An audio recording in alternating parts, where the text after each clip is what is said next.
Aksidente po sa Quezon City, tumagilid ang isang modern jeepney matapos masalpok daw ng armored van sa Quezon City. Update tayo sa unang balita live ni Jomer Apresto. Jomer.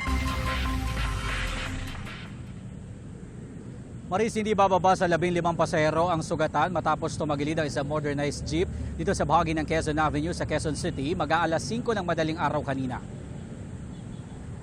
Duguan at nakaupo sa kalsada mga pasahero ng isang modern jeep matapos mabangga umano ng isang armored van. Nakahambalang naman ang nakatagilid na modern jeep sa gitna ng Quezon Avenue, corner Senator Miriam Santiago Avenue.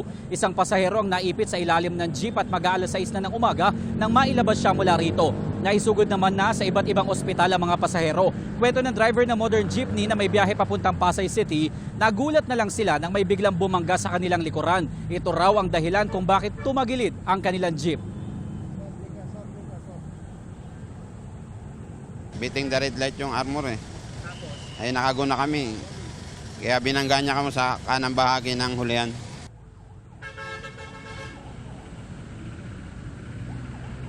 Maris, hindi pa natin nakakausap ang driver ng armored van pero nanindigan ng mga gwardyang kasama niya na ang modern jeep ang lumabag sa batas trapiko. Sila raw kasi ang nakago at bigla na lang umandar ang jeep. May kita rin daw ito sa oras na ilabas na ang kopya ng CCTV. Samantala bandang 6:45 AM pa kanina nang tuluyang may alis sa kalsada ang tumagilid na modern jeepney at maklir ang kalsada.